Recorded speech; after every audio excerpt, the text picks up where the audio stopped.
Hello. Hi. This is Greg Muna, aka Master Moo, and we're with a new episode of our weekly podcast. Art is the church of God the Creator, and we say it with a smile, but we also say it because we mean for sense that's meaningful for you, and I think it can still be meaningful even if we are non-theistic or atheistic or agnostic and so on and so forth. This is definitely not preaching from any sort of orthodox perspective or anything like that. So don't worry, I'm not preaching at you. I am trying to organize my own thoughts in a way which is useful for me, and I hope I'm trying to organize in a way which is useful to you. So I hope that whatever skills I have are of use to you. And we're returning today to our continuing seminar on Aristotle's Poetics. And what we're trying to do is twofold.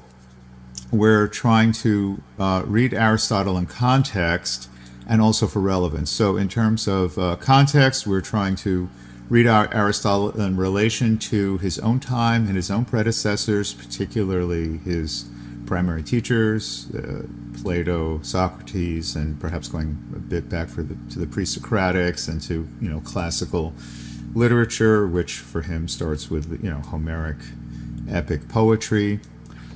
But we're trying to bring Aristotle's Poetics forward into our lives and try to see how it is relevant to our own artistic experience. And particularly in his Poetics, Aristotle is looking at literary production. He's looking at literature. He's looking at poetry, fiction, and drama. So we're looking at primarily how to use the criteria and sort of the perspectives of Aristotle's Poetics in relation to our own experience of reading literature, our own experience of reading poetry, our own experience of reading fiction, our own experience of reading drama. Keeping in mind that prose fiction, especially extended prose fiction, was not a recognized literary genre in 400 BC, 300 BC, in Aristotle's time. I mean, that's a more recent development, so we have to sort of extend that a bit. And we're also looking at how Aristotle's perspectives relate to music, since I'm primarily a musician, and I'm assuming anyone listening to this blog, listening to this podcast is primarily interested in music. This is my music you hear in the background, and what you see below me here is a oscilloscope visualization of the music that I composed. And so I'm interested in I'm a music person. I'm also a word person. I'm interested in the nexus between words and music and how they work together. And that is secondarily a very important consideration for Aristotle. But in terms of connecting Aristotle, especially in a deeper level with music, we want to try to approach a synthesis of his perspective, which is mimetic, which is imitation-based, with Aristotle's perspective on music and art, which is not imitation-based. And I think we talked about that last time, that in Platonic realism, ultimately, which I think is truer to the essence of music, is that for Plato, in Plato's dialogues, music is a direct manifestation of the fundamental relationships of numbers. And so Plato's perspective is strictly Pythagorean.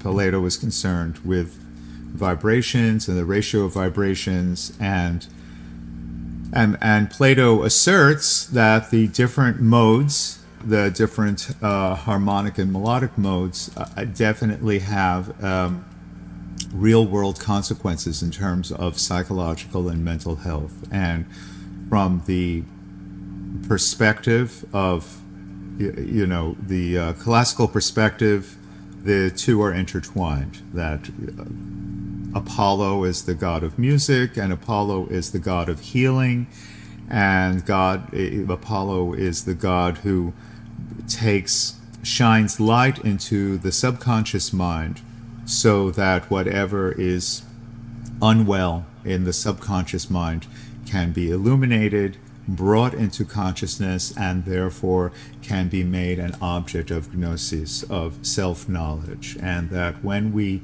achieve self-knowledge of our subconscious contents, then whatever is subconsciously causing us illness can be healed, which is another reason why Freud, considers Apollo to be sort of the mythical father of psychoanalysis. Right. But we can talk about Freudian perspectives after we finish our discussion of tragedy, after we perhaps look at Oedipus and so on, and Sophocles. Right now we're getting an overview, a kind of a tour d'horizon of where Aristotle's Poetics is, as I said, in relation to sort of, and we want to take as a ground point the Plato's neo-Pythagorean concept of unity as a manifestation of the one. My reading of Aristotle is that ultimately the elements of literature and the elements of drama must be unified, and that unity is that oneness, and that each element, what we're looking at is a complex unity, that all of the elements must be unified together, and each element in and of itself constitutes a unity. So we talked about the 6 elements of drama last time: plot, a character, theme, language, diction, melody, and spectacle, right? And that they were hierarchically organized or presented by Aristotle, with mythos as the plot as the most important element, which must be unified. So people talk about the unities of time, place, and action. But there are also unities for each of these elements, and the plot unities are the most important unities, sort of the unfolding of the actions in time sequence. But there also must be unities. There must be unity of character. There must be, the characters must be internally consistent. There must be unity of theme. There must be unity of diction. There must be unity of sound, of melody. There must be unity of spectacle. Each one of these elements must have a unity. I wanted to backtrack slightly. We went from the prologue to Aristotle's Poetics, Part 1, and we jumped into Part 6 with the 6 elements, but I just wanted to backtrack a little bit, Parts 2 through 5, and then perhaps go beyond that to get a sense of Aristotle's mimetic perspective, the idea that art is based upon imitation, which is different from the Platonic perspective. Okay, so let's jump into Part 2 of Aristotle's Poetics, shall we? Okay. So, quoting from the text, and I'll let you know when I'm, breaking away from the text to give commentary. He previously said that all arts are based upon imitation, including music, right? So what does he mean by that? And a simple-minded thing would simply say that we're just sound effects, like soundtrack, like we're imitating bird song, or we're imitating, sort of natural sounds, the sounds of rain or thunder or something like that. And I guess there's certainly an element of that in music, certainly. I mean, why do we go to symphony concerts versus in chamber music concerts? Because of the tremendously increased timbral and amplitude, the incredible wall of sound that a symphony orchestra can create is as overwhelming as a thunderstorm or a cyclone or something like that. Just to call out a couple of recent events that are tremendous. I talked about microtonality. I talked about George Friedrich Haas's 11,000 Strings that was performed last week at 2 weeks ago at the Park Avenue Armory. This week, absolutely extraordinary, two extraordinary concerts that I want to praise. The great, I think perhaps one of the very greatest living conductors, Esa-Pekka Salonen, here in New York, led the New York Philharmonic in two extraordinary programs of a centenary tribute to his mentor and my inspiration, Pierre Boulez, who was born in 1925. And last week he presented Boulez's, some of Boulez's notation, and he had the pianist Pierre-Laurent Aimard play the original, the notations by Boulez exist in two manifestations. The original were written when he was 20 years old in 1945 as a series of, finger exercises, these tiny fragments, these little 12-tone pieces, each is 12 measures long. They're I wouldn't even call them pieces. They're just tiny miniature sketches that he just wrote to sort of organize his ideas as a music student when he was at the conservatoire.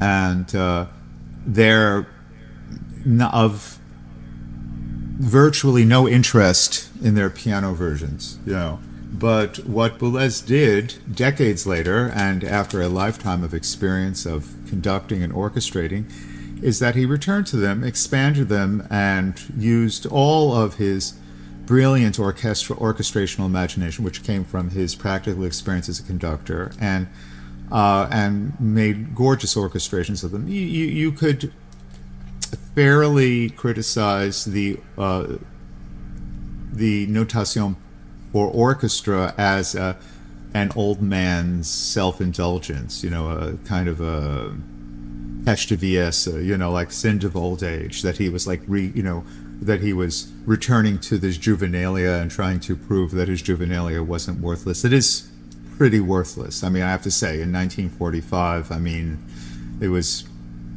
pretty weak. But, he was 20 years old, so give him a break.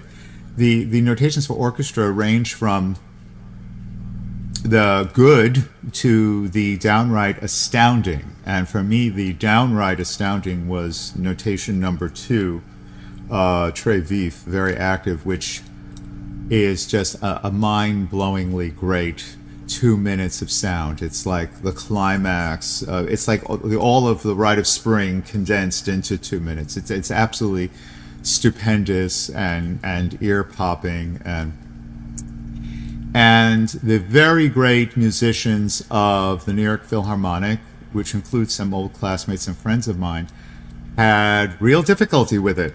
They were as great as they are, and I have to say, each member of the Philharmonic is a certified world-class virtuoso or virtuoso musician, herself or himself, and each one is a fantastic world-class level soloist, but they all had difficulty. They were all furiously practicing right up until the very last minute. Usually before the concert, there's just one or two people on stage, practicing a couple of scales. They were really cramming. It was like finals week.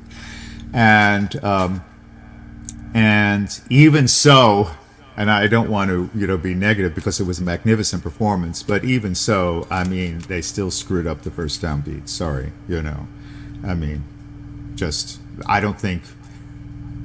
I doubt if anyone in the audience noticed it besides me, because I happen to know and love these pieces, because they're very complex and very chaotic, but it was obvious to my ear. And I know it was obvious to them because it was in the first half. At the end of the first half, I saw the principals of the string section get together, and they had a war meeting, and they really were furious with each other that the downbeat was not coordinated. So they're scrupulous, great musicians. Don't worry, the performance was fantastic. Salonen was fantastic. That was great. But even greater, and I really want to praise this to high heaven, was the performance I just heard just this past Friday, just yesterday, 2 days ago. It was a magnificent realization, a choreographic realization of the Rituel pour Bruno Maderna, which Boulez began composing after the death of the great Italian composer and conductor Bruno Maderna. Maderna died in '73. Boulez composed this '75, but it premiered in '77, and he revised it a bit. And I have known and loved this piece my whole life, but the very great contemporary former principal of New York City Ballet, now independent choreographer, head of the Los Angeles Dance Project, Benjamin Millepied, created a choreography that fit the music perfectly. I just want to read the inscription, the translation of the score. From the score is inscribed with a poetic inscription by Boulez that explains the music. And what Millepied did was that he just used these concepts, Boulez's own words, to create his own choreography. So in the words of Pierre Boulez, and this is the inscription from his Rituel in Memoriam Bruno Maderna for orchestra in 8 groups. Perpetual alternation, litany for an imaginary ceremony, ceremonial of remembrance, whence these recurrent patterns, changing in profile and perspective, ceremonial of death, ritual of the ephemeral and the eternal, thus the images engraved on the musical memory, present, absent, in uncertainty. Without getting into the weeds, what Boulez did in this piece is that he divided the huge 80-piece orchestra into 8 different chamber groups of different sizes, and each chamber group has a percussion element, a woodblock, triangle, which maintains a steady pulsation. But each steady pulsation is different, and these 8 chamber groups are arrayed throughout the entire concert hall, from a couple of groups on stage to the various balconies going all the way around. So the result is an all-encompassing 8-part polyrhythmic polyphony, of different pulsations, which are very, very slow. The overall feeling of it is, I would say, most similar to Japanese gagaku and no music, but the emphasis on gongs and deep bell and gong sounds also in its rhythmic interlocking reminds me of my experience of playing Balinese gamelan music. So for me, the strongest influences are gamelan and Japanese gagaku music, but the musical language, of course, is chromatic and melismatic and very similar to post-war Messiaen, post-Tarangalila, like Ozo Exotique, and, some of the chronochromy, the sort of the naughtier, more chromatic. There are consonant intervals that pop out, there are, like clear open fifths and things like that, but he definitely does not go for the earlier Messiaen, sort of Debussy, the parallel, major and minor 7th chords and all of that sort of stuff. I think it's a great, successful work. Unlike those analogs with Messiaen, there is no degree of kitsch to it. Messiaen's scores always have this type of kind of exotica, Orientalism, kind of Hollywood Technicolor sort of kitsch, which can be fun but can be distracting. There's no kitsch. This is very serious. The effect of this music surrounding you in this sort of slow, ceremonial but polyrhythmic way creates a a sense of a void, literally a physical, you feel the three-dimensional space of the concert hall surrounding you. And for me, this is a poetic representation of the void that this one conductor, a musician, Boulez, experienced with the death of his mentor, another conductor and musician, Bruno Maderna, who was probably the best conductor of 20th century of difficult repertory of 12 tone and stuff like that, and really showed Boulez how to successfully, present these works to a public, which he did so brilliantly. I mean, Boulez was really his great successor. And Esa-Pekka Salonen also, for Boulez was a personal mentor for him. So there's a succession there from Maderna to Boulez to Salonen. And Boulez is, although I don't consider him to be a composer of the first magnitude, he was a very important thinker. His theoretical perspective is extremely important to me. And his inventiveness, his flexibility, and his successful works, his finished masterpieces must be acknowledged as great, including some of the Notation, definitely including this Rituel in Memoriam Bruno Maderna, which I think is a great work, definitely including the Répond, and I would say the non-vocal sections of Plissé l'Ampli. I personally cannot take Boulez's vocal music at all. I don't like his cantatas. I cannot stand his song cycles. The Martos en Maître. Forget it. I can't take it. And I cannot stand the Mallarmé settings in the Plissé l'Ampli. But all that being said, that final movement, the tombeau of Plissé l'Ampli, is one of the great achievements.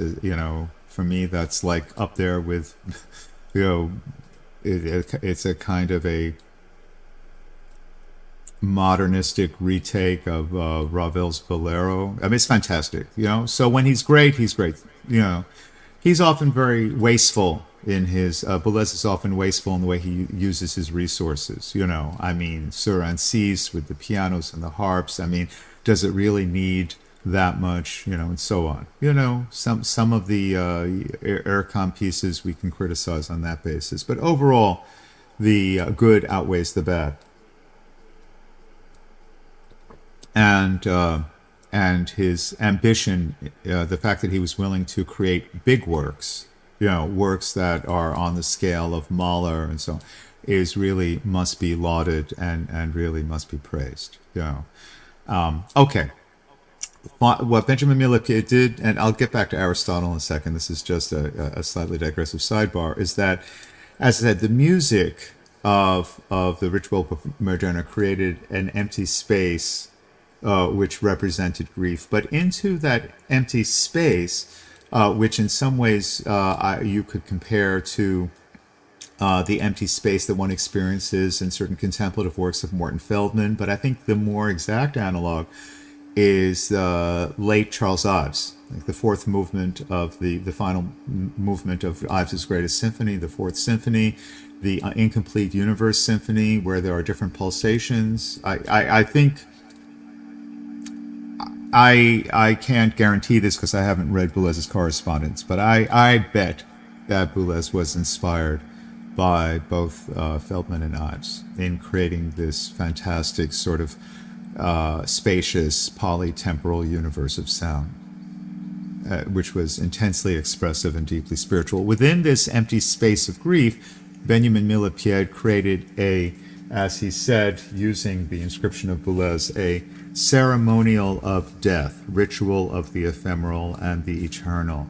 He created for the seven dancers, a central group and side dancers, which to me, in my perspective, was there were the six ballet dancers, and the seventh dancer was the conductor, with his back to it. And to me, it was Death and the Maiden. The conductor, Esa-Pekka Salonen, represented the sort of the liminal figure at the threshold of life and death. And in the front there was sort of this lakoan, or this struggle, or this agon of the dying figure, the woman, who eventually at the end, sort of the lights move forward, the space shrinks, and she moves finally over to the other side of the conductor, and so, which I interpreted symbolically as a afterlife, death, as opposed to afterlife. And to me, it was brilliant, moving, magnificent, brilliant in concept, brilliant in execution. It must have taken hundreds, thousands of hours of planning and rehearsal. Hats off to all the performers of LA Dance Project, to the choreographer Benjamin Millepied, to everyone who collaborated in Los Angeles, where it was done in May, in the world premiere in Paris, and finally we got it here in New York. So a world-class performance of a world-class piece, and all the more meaningful because Pierre Boulez was the music director of the New York Philharmonic in 1972 to 1977, when this music was composed, and it was originally performed here as well. Also on the program was music which is intimately connected to New York and the musicians of the New York Philharmonic, the Bartók's Concerto for Orchestra, which was premiered in Boston under Kusevitsky, but which was really hatched in New York. Bartók was living in New York when he composed it, and the energy of the music perfectly encapsulates the agony, the heartbreak of the Central European exile during the war period, and the desperate hope for creating a new life in the new world. In some sense, I think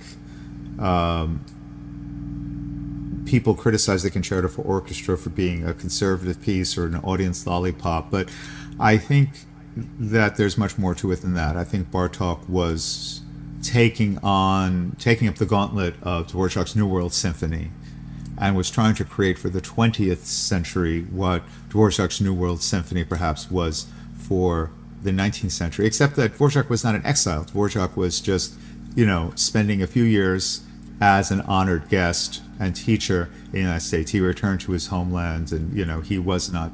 Whereas Bartók was suffering doubly or triply. He was an exile. He knew he would never return to his homeland. He would never return to Hungary.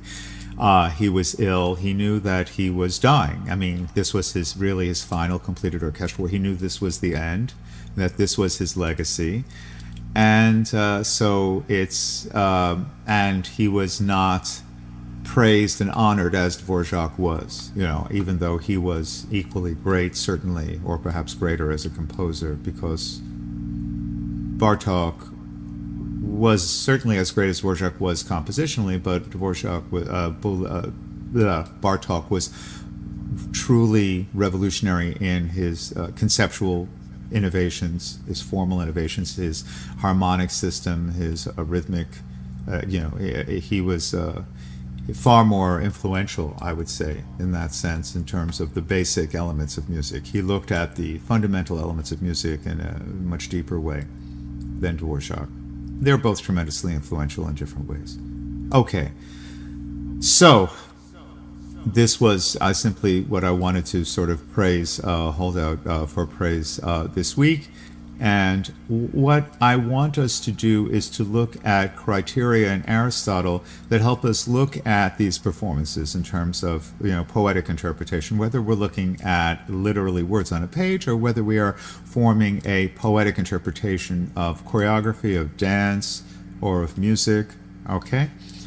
So let's read sections 2 through 5 of Aristotle's Poetics together and try to make some useful connections. All right, so part 2. If you want to look at a video of the Rituel per Burna Moderna, it's on the Orchestre de Paris, the Philharmonie of Paris website, and you can look under concerts there. Okay. All right, Aristotle, part 2. Since the objects of imitation are men in action, and these men must be either of a higher or lower type, for moral character mainly answers to these divisions, goodness and badness being the distinguishing marks of moral differences, it follows that we must represent men either as better than in real life or as worse, or as they are. It is the same in painting. Polygnotus depicted men as nobler than they are, Pauson as less noble, Dionysius drew them true to life. Okay, so notice that Aristotle, again, although this is poetics, he's talking about visual art here. He's talking about painting, and he also talks about sculpture, right? And in addition to music. All right, back to Aristotle. Now it is evident that each of the modes of imitation above mentioned will exhibit these differences and become a distinct kind in imitating objects that are thus distinct. Such diversities may be found even in dancing, flute playing, and lyre playing. Okay, so again in language, whether prose or verse unaccompanied by music. So again, Aristotle's talking about music and choreography here, okay? That there are different types, depending on the moral character of what's being represented, there are distinct expressions which can be found in dancing and instrumental music. He says flute playing and lyre playing, which for Aristotle represented melodic music and harmonic music, melody and harmony in that sense. So again, in language, whether prose or verse, unaccompanied by music. Homer, for example, makes men better than they are. Cleophon, as they are. Hegemon, the Thasian, the inventor of parodies, and Nicocharis, the author of the Deliad, worse than they are. The same thing holds good of dithyrambs and nomes. Here too one may portray different types, as Timotheus and Philoxenus differed in representing their Cyclopes.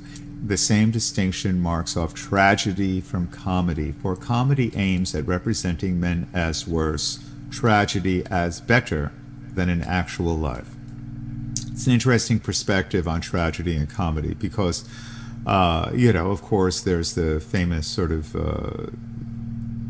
Nietzschean, thing of like all societies are fundamentally tragic or comic, and he contrasts Greek civilization as tragic and Roman civilization as being comic, and therefore Greek civilization being superior, because of the higher types and as opposed to the lower types. And of course, if Nietzsche were alive today, he would put us here in the Americanized West as belonging to the comic, as representing men as worse, is elevating the lower type over the higher type, and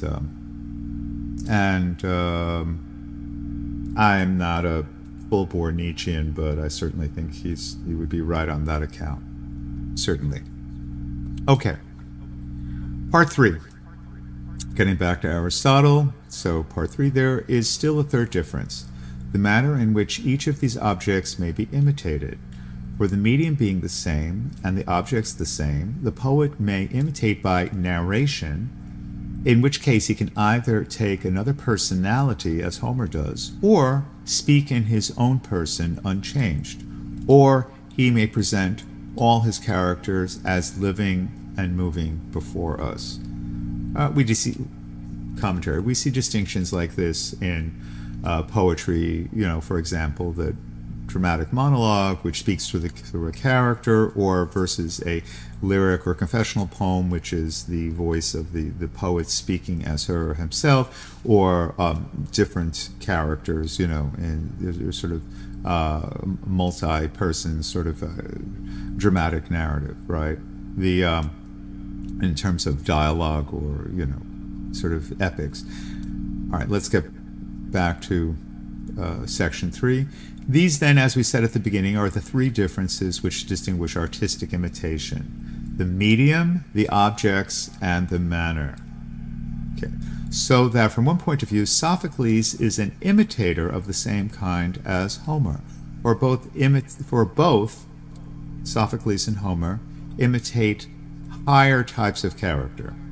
From another point of view, of the same kind as Aristophanes, for both imitate persons acting and doing. Hence, some say the name of drama is given to such poems representing action. For this same reason, the Dorians claim the invention of both of tragedy and comedy. The claim to comedy is put forward by the Megarians, not only by those of Greece proper, who allege that it originated under their democracy, but also by the Megarians of Sicily, for the poet Epicharmus, who was much earlier than Chionides and Magnus, belonged to that country.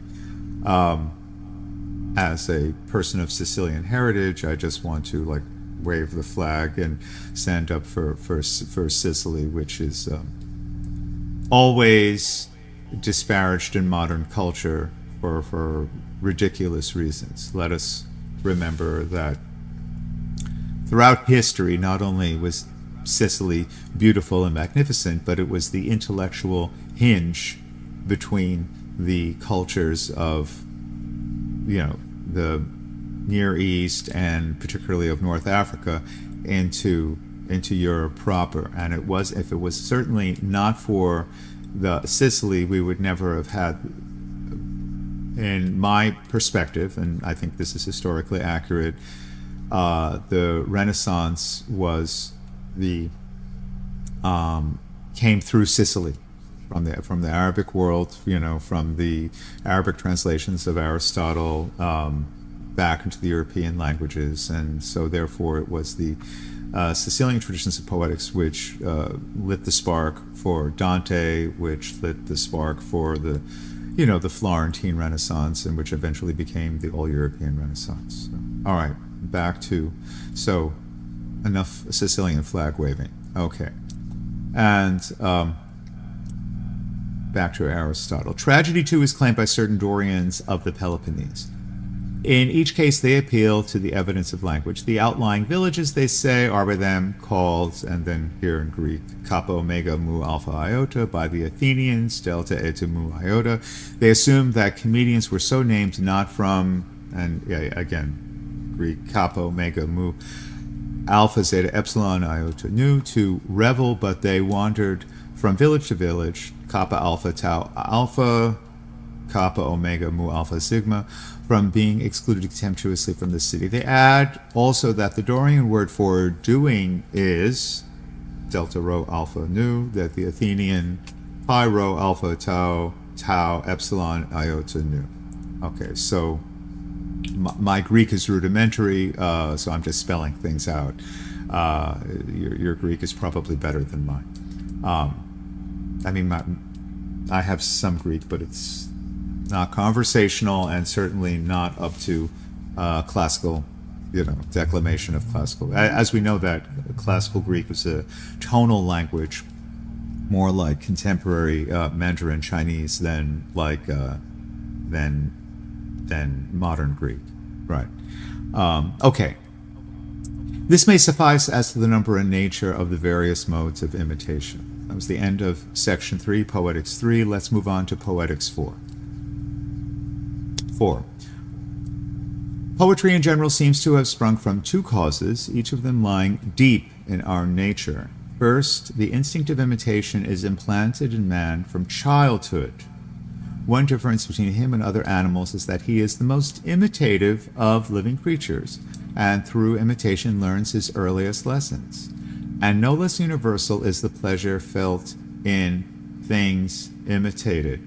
Okay, this is Aristotle, showing his excellence as an observer of nature and as as you might say, the father of psychology, clinical psychology. He observes children's behavior and extrapolates that to adult experience.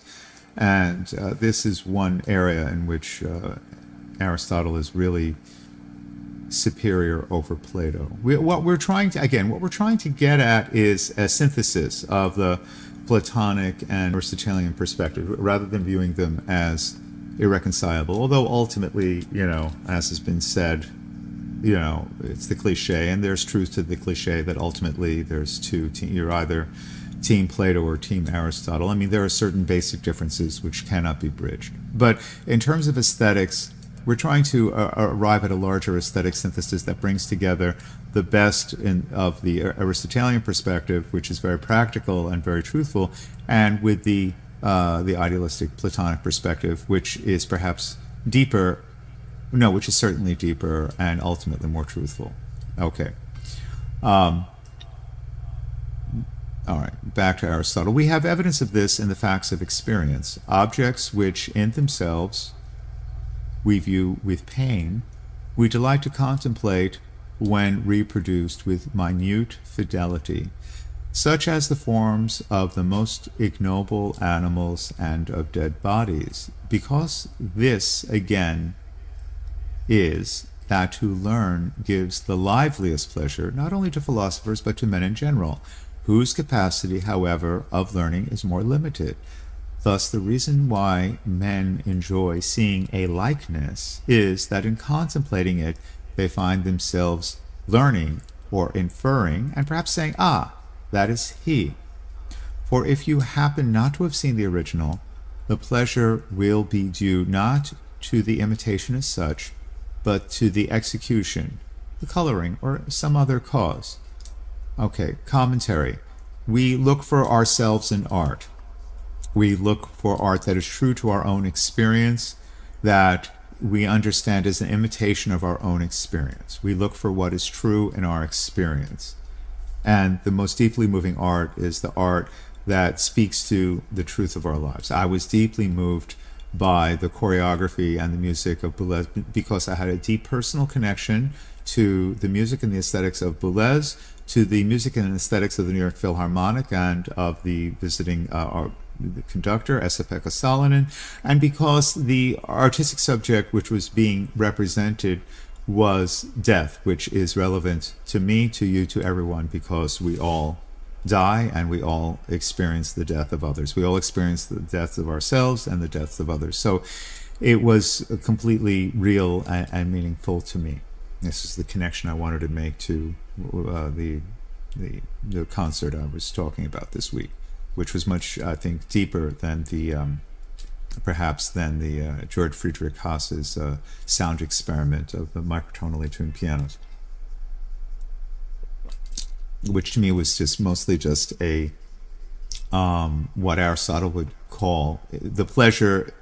Aristotle says if it's not true to our own experiences, then the pleasure will be due not to the imitation as such, but to the execution, the coloring, or some other cause. In the case of George Friedrich Haas, to me it was the execution, the coloring, or some other cause. What I found enjoyable to have been was the timbre, the acoustic, and the sort of the interesting media, but not the imitation, not the correspondence to my actual lived experience. Okay, so back to Aristotle. Imitation, then, is one instinct of our nature. Next, there is the instinct for harmony and rhythm, meters being manifestly sections of rhythm. And again, when Aristotle speaks of harmony, he means it in the biggest sense. He means in the sense of correspondence of different elements to form. He doesn't mean it necessarily in the strictly Pythagorean sense of Plato, for whom harmony really is vibratory and rhythmic proportion and ratio. So Aristotle takes a more metaphorical, interpretation of harmony in that sense. Okay, perhaps more generalized. Persons, therefore, starting with this natural gift, develop by degrees their special aptitudes till their rude improvisations gave birth to poetry. Aristotle here is simply acknowledging that each human being has a unique set of skills and gifts, which is unique to that person, and which each person can develop through her or his personal exertion and fortitude. So your rude improvisations can give birth to poetry in yourself. And meaning through our inborn sets of gifts and skills we can develop through discipline and through faith, and we can create artwork. We can actually represent our perceptions non-dually and as a revelation of what as they actually exist. And this is what we call sort of the sacred nature of perception. This is why we say art, the name of this podcast, art is the Church of God the Creator, because our central axiom here is that art is the revelation of God through the senses. And music, in particular, is the revelation of God in sound. All right. But we're not talking about musical art here. We're talking about literary art, which is symbolic, using, language. Okay, back to Aristotle. Poetry now diverged in two directions according to the individual character of the writers. The graver spirits imitated noble actions and the actions of good men. The more trivial sort imitated the actions of meaner persons, at first composing satires, as the former did hymns to the gods and the praises of famous men. A poem of the satirical kind cannot indeed be put down to any author earlier than Homer, although many such writers probably there were. But from Homer onward, instances can be cited. His own Margites, for example, and other similar compositions. The appropriate meter was also here introduced. Hence, the measure is still called the iambic or lampooning measure, being that which people lampooned one another. Thus, the older poets were distinguished as writers of heroic or of lampooning verse. Actually, Aristotle makes a very acute psychological insight in terms of writers' psychological dispositions and the work that they produce. He says the graver spirits imitated noble actions and the actions of good men.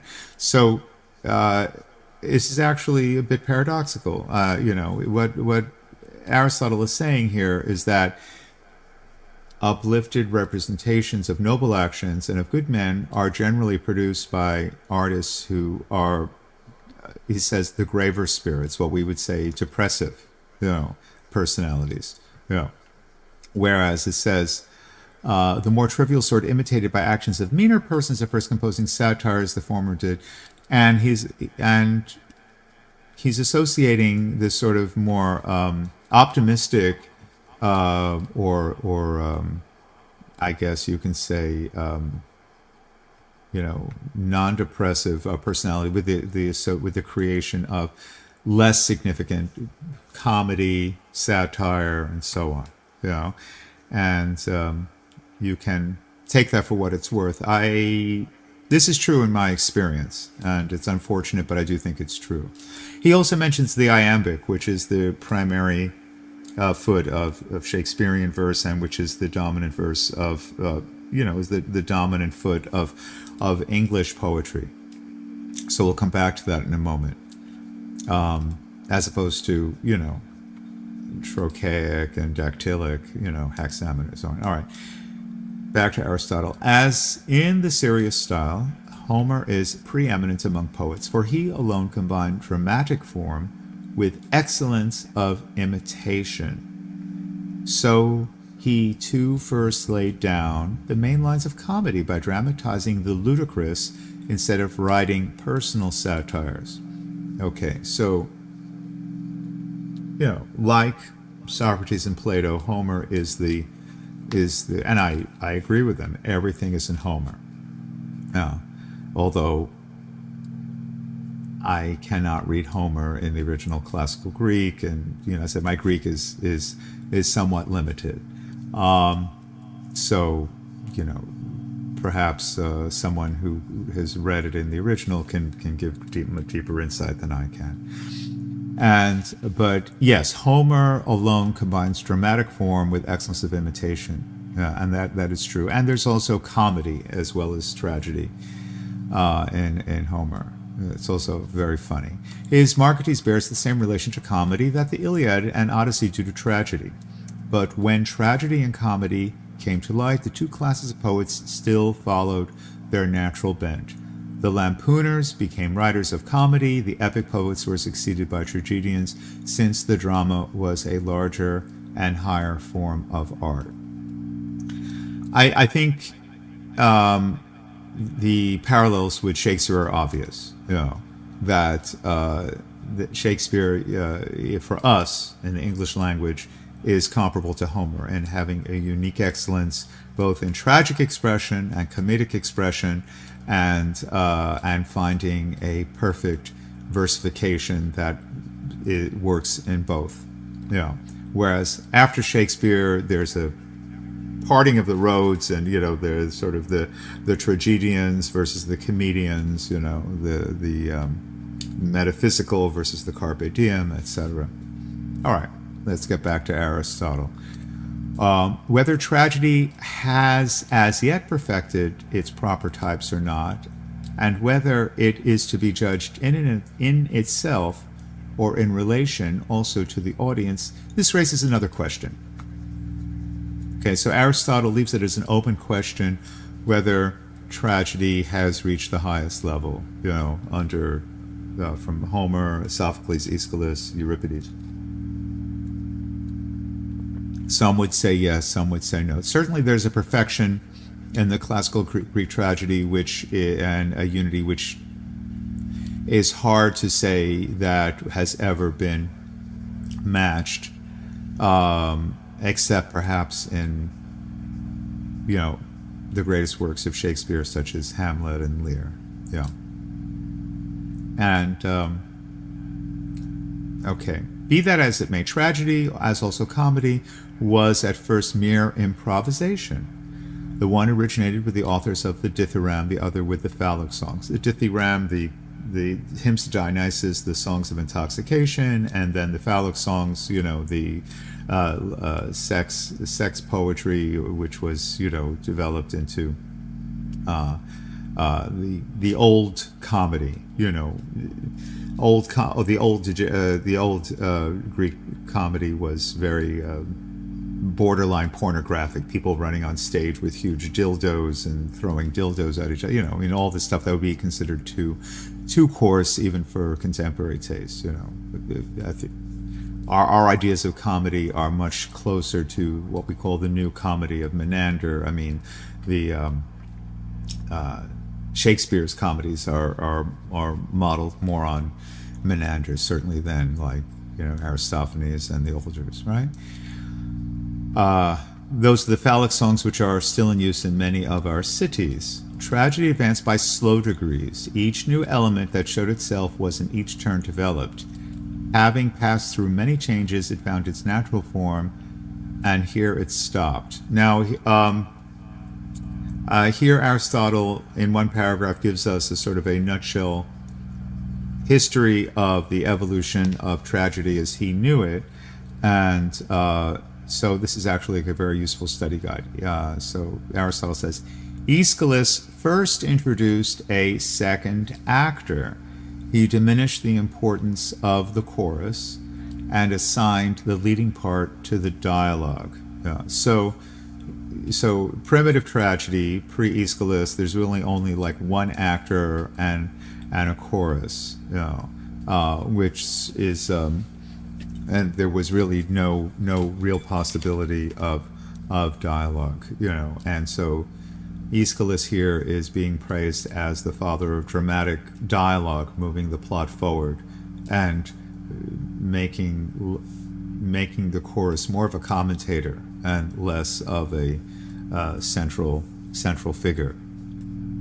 Not just one person speaking to the whole community. In other words, what Aristotle is saying is that before Aeschylus, that tragedy was more akin to public speaking, with one person speaking to a whole group. The whole group, sounds with a chorus. There's an analog with the idea of public oratory, like Democritus, one person speaking to a huge crowd, and the crowd responding. And that Aeschylus brings us into the internal lives of people by showing private dialogues between two private people taking place within a private space. Okay, so now from Aeschylus to Sophocles. Sophocles raised the number of actors to 3 and added scene painting. Moreover, it was not till late that the shore plot was discarded for ones of greater compass, and the grotesque diction of the earlier satiric form for the stately manner of tragedy. So, Aristotle mentioned this earlier, that tragedy, the classical tragedy, evolved out of really very rough, burlesque, phallic songs, goat songs, and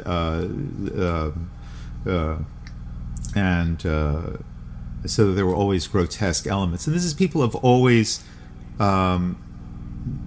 complained, and also Plato complained that tragedy has these grotesque elements, and this was the source of fundamental disagreement between Plato and his student Aristotle, that for Plato, the grotesque elements of tragedy, the sacrifices, the violence, the disembowelings, the blood, like all of the murders and the rape and the incest, all these things depicted in tragedy, the grotesque elements, were fundamentally unacceptable to Plato and could only lead to moral corruption.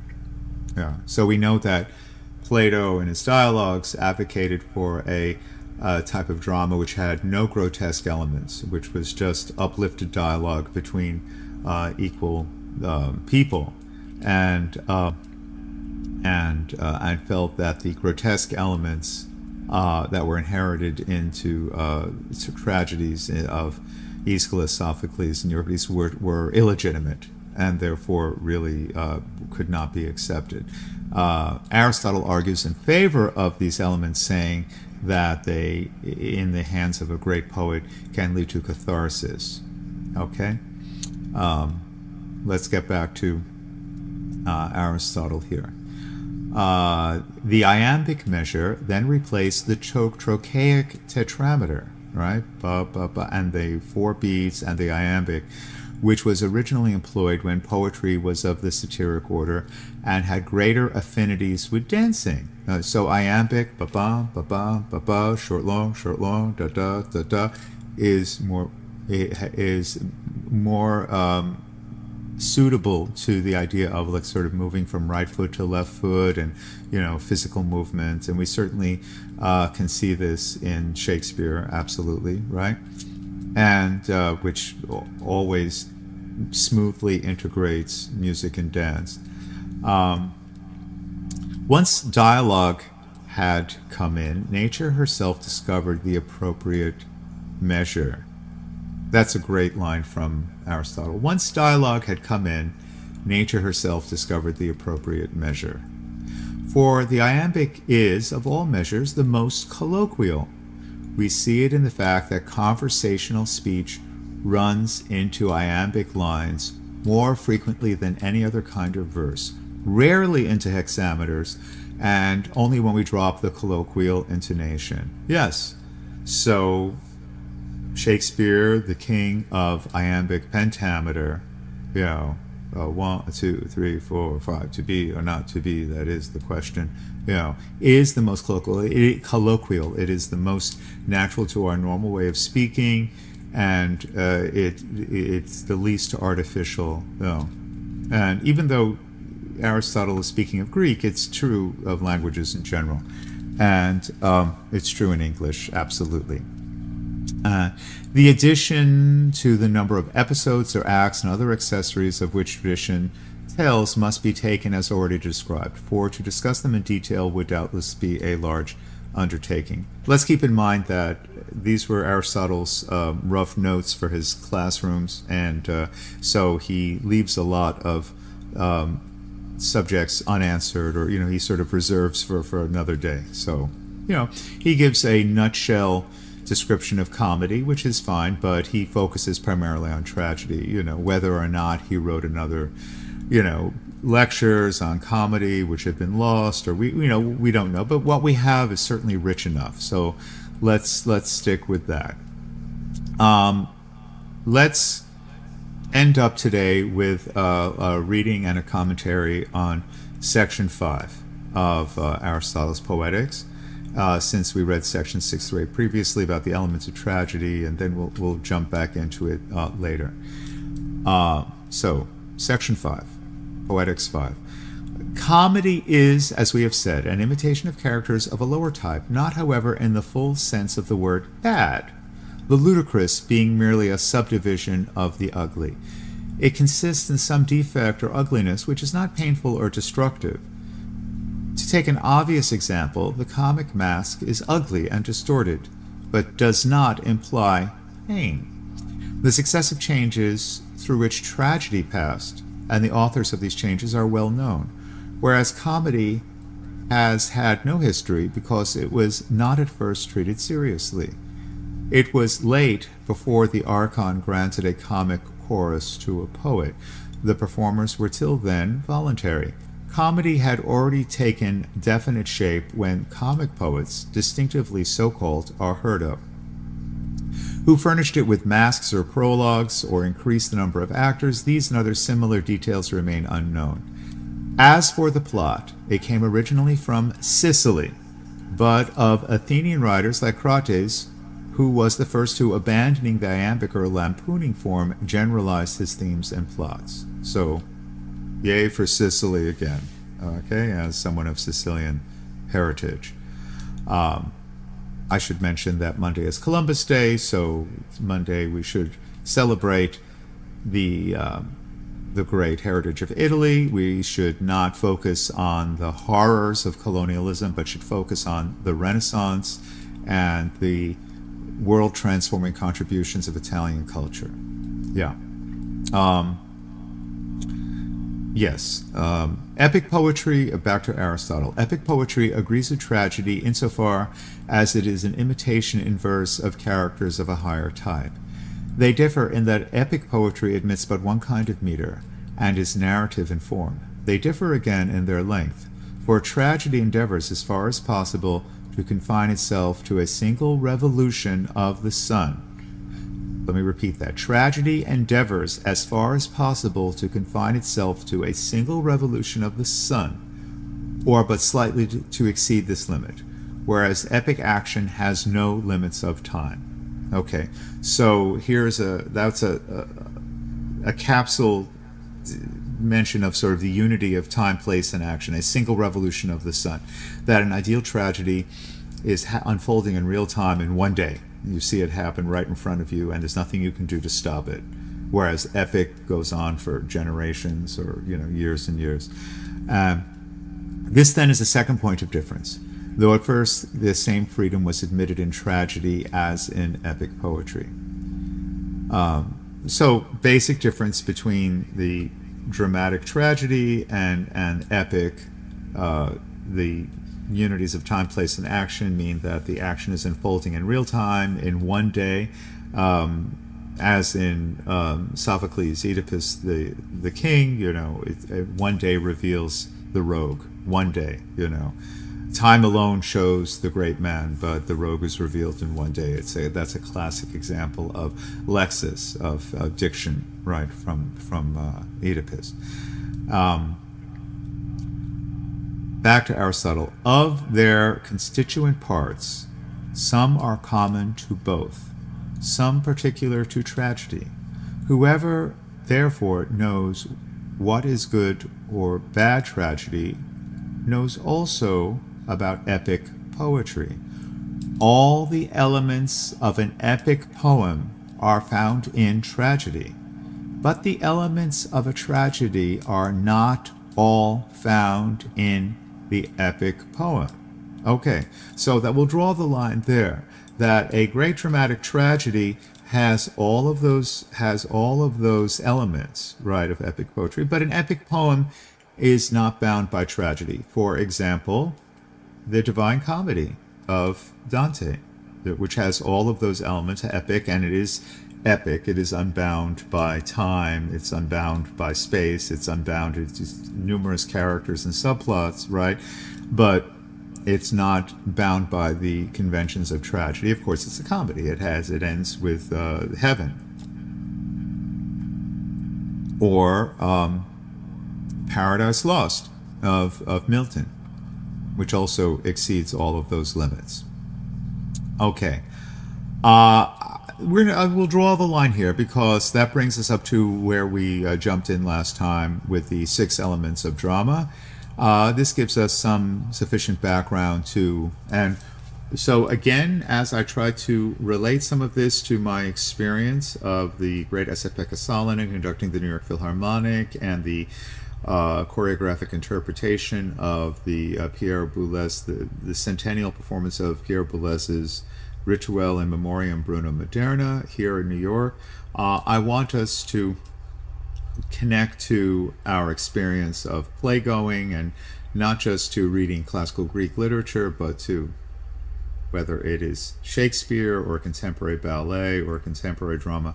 Let's try to see how Aristotle is really giving us very practical advice to adjudicating. He's not being theoretical, he's being very practical. He's speaking to his students. He's saying, this is how you can look at and adjudicate any sort of literary narrative, whether it be poetry, fiction, drama, play, video games, movies, ballet, anything that has that narrative component, and then in a larger level, how this relates to our experience of listening to music, of visual art, of painting. Okay, so that'll be enough for today. This has been Greg Muna, aka Master Moo. Hoping you have a great week. Keep reading Aristotle. Keep relating it to your reading and your analyses. Keep in mind the 6 elements of drama and the underlying unities, which ultimately go back to a Platonic and Pythagorean perspective. Okay, so that's it for now. For art is the church of God the Creator.